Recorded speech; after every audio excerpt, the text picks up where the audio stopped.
Something I really should do is say good morning to Nick Beggs. Good morning. Good morning. Now look, the last time we met it was Kajagoogoo, wasn't it? It was indeed. Yeah, so we got used to being short, being Kaja. I've got used to it. I think a lot of other people have as yet got to get used to it. Well, that video, that was the first time I've seen it, because of course being on Thursdays and this sort of Top of the Pops and all that sort of ilk. It's brilliant. Thank you. Was it difficult working with a wet plaster wall? You see what I mean? What, you mean Steve? No, it was great. That actually only part of the plaster was wet, because that shot had to be made several times. Yeah. So what we did, we just like plastered on lots of extra wet bits where we needed it. Oh, right. Well, I hope you picked up loads of tips, because it's difficult to plaster, you know. Yes, when I'm doing my house up, I shall have no problem doing the Artex thing. And the idea was so good. I mean, whose idea was it? Well, the actual concept of the album cover is running throughout the video and the single cover as well. And it was our idea, really. Oh, because I think if I often listen to music and think, well, what would I have done with the video? And I think I'd be so literal in interpreting the words. Yeah, I know what you mean. It's difficult sometimes, and you don't want to be too literal in a song. You know, we were frightened of saying in the video, shouldn't do that. You know, we didn't want it to make it like a moral story or anything like that. It just wanted to be a good video, I think, a good visual thing. Well, going back to sort of Kaja, now what was the decision behind that? Because you didn't go and choose a total new name. You are Kaja as opposed to be calling Nick Beggs, you know. Why did you retain half of the name?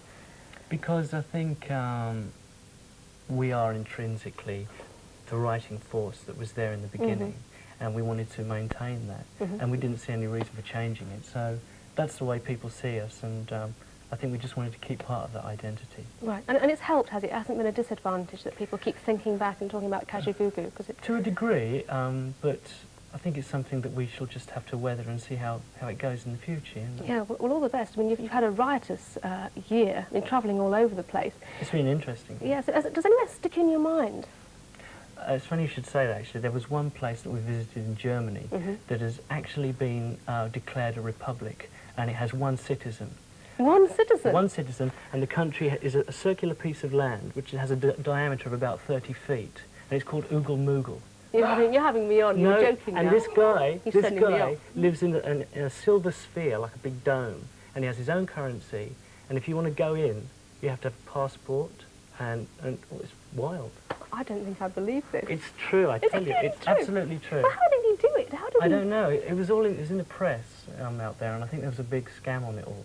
But it really is supposed to be a republic. Cool, I'd quite like to be a republic. I mean, it's sort of like one upmanship, isn't it? I think you can do it. Yes, Philbin land or something. You could be a queen. Yes, cool. Did he give you any sort of grandiose ideas, you know? Well, actually, I've always wanted to be a queen. Now, you've also been in America. I mean, we've seen Nick Sanders, our intrepid cyclist, going through LA. And you spent some time in LA. I mean, did you enjoy that as much as your independent republic there?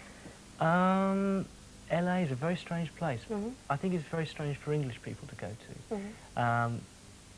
Especially if you've lived in England all your life and you're not really used to the American ideals. And I think it takes a bit of getting used to. Yeah. I think if I spent a lot of time out there, I could probably like it more. Yeah.